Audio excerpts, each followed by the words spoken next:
Hello and welcome to another episode of Bevy Basics. In this episode, I'll be talking about time and the different ways that Bevy allows you to access and use time in your games.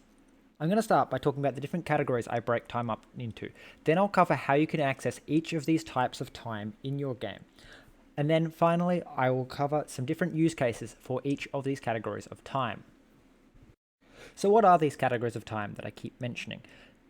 They are in order of scope: universal, system, real-time, and game time. Be aware though, these are just the names that I've assigned to them and may not necessarily be appropriate or the industry standard name for these types of time. Feel free to discuss in the comments if you think there are better names for these different categories. But let's define them first. Universal time. It may also be referred to as true time or UTC. This is the actual time that the world is running on, the current time on the universal standard clock. If you need to sync two systems, then you'll use the universal time. System time. This is the time that's used by the operating system. This time acts very similar to universal time.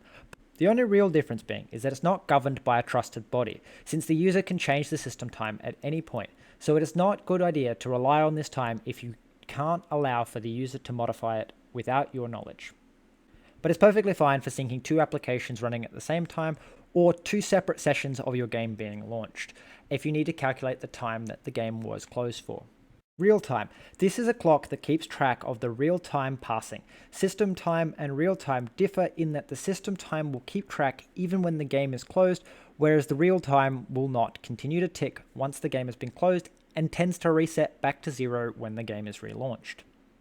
You tend to use real time to keep track of how much time has passed between frames of your game to allow for things like smooth animations. And finally, game time. This is more nebulous than a specific definition, but the game time is sort of any system or abstraction that you create in order to keep track of time passing in the aspect of the game systems. So this could be things like turn timers, accelerated or decelerated real-time clocks, or even a pausable real-time clock to allow things like the game logic to stop while in the menu. You may find that your game needs you to implement multiple different types of game times, such as a turn timer or a day-night cycle. But for the sake of this video, anything that is not real-time and is manipulated by you to represent something happening in the game is considered to be game time. On to getting access to each of these types inside of Bevy.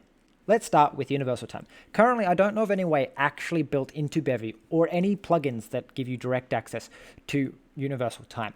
But there are plenty of crates in the Rust ecosystem that allow you to do rebel requests. And there are some crates specifically designed to access time servers, allowing you to request the timestamp and get the universal time. One of these crates, for example, is SNTPC. Though due to the extra complexity that comes from having to include an additional crate and needing internet access in order to have true universal time, it is probably best to use system time unless it's absolutely necessary to make sure that your time is coming from a trusted source. Next is system time. This also doesn't have any ways built directly into Bevy of accessing. But unlike universal time, with its added complexity and limited use cases, system time isn't included in Bevy because it's built directly into the Rust programming language. You can use std time instant now in order to get the system time at that moment. You could also use this with another crate, such as Chrono, in order to convert it back into a user-readable format or apply things like time zones to it. I personally like Chrono because of all the features and functionality that come directly out of the box, so whenever I'm using system time, I tend to include Chrono in my crates. I'm going to group real time and game time into the same section here, partly because when you first start out with game dev, there's no real need to distinguish between the two, and partly because you'd have to be implementing your own systems in order to separate Bevy's real time and game time into actually distinct separate things. So with Bevy, to get access to these sorts of times, either since the game started or since the last frame was rendered, we use the Bevy time resource, which is provided by the Bevy time plugin that's included in the default plugin group. This struct gives us access to all the information we could possibly need to know about the time passing in our game. I'm going to break the methods up into three groups so it's easier to understand what methods you might be looking for your specific use case.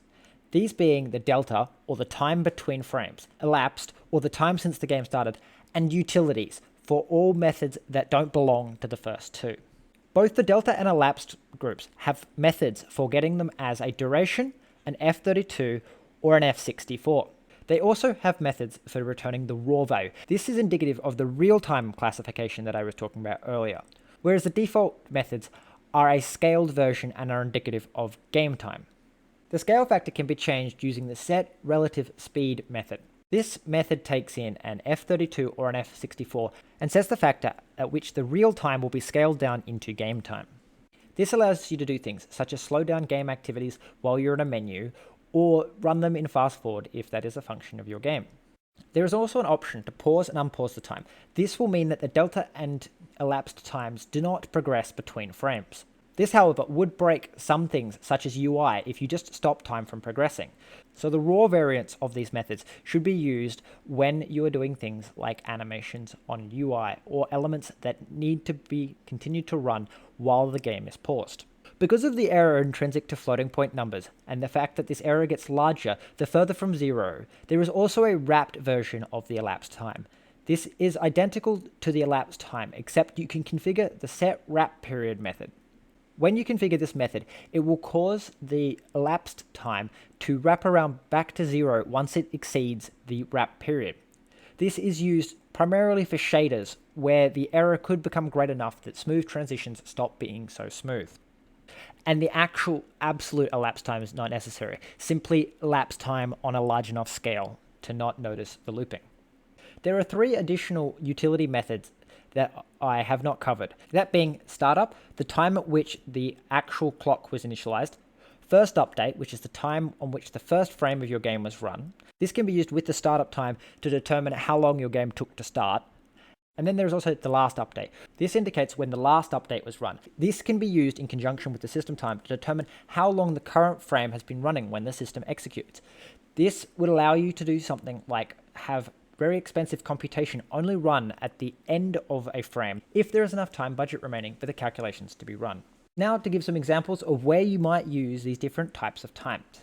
Universal time is usually used in places where you are doing things like competitive multiplayer or have anti-cheat involved.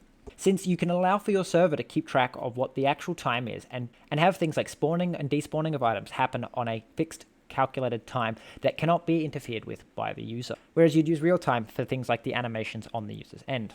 System time is useful for things like daily challenges or check-in timers, things of the nature where you would want the timer to continue to tick down even when the player is not present. But it is not critical if the player changes the time themselves, since this will simply make the clock indicate wrong, since the data would still need to be fetched from the server at the appropriate time.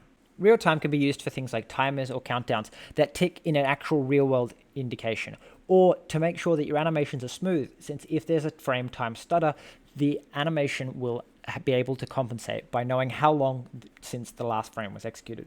Since game time is so broad, there are a lot of possible examples of where you might use different game times. But one example is for a day-night cycle in something such as Minecraft, where the timer is indicated and moves on a real time, but the actual day-night cycle is an accelerated time over the course of a day, so that the 24 hours of a day are condensed into a 20-minute day-night cycle. Thank you for making it to the end of the video. I hope you've enjoyed. Please don't forget to like, comment, subscribe if you'd like to see more videos on the basics of Bevy. You can also find a link to my Patreon down in the description if you'd like to support the channel. Any support would be much appreciated, and I will see you in the next video.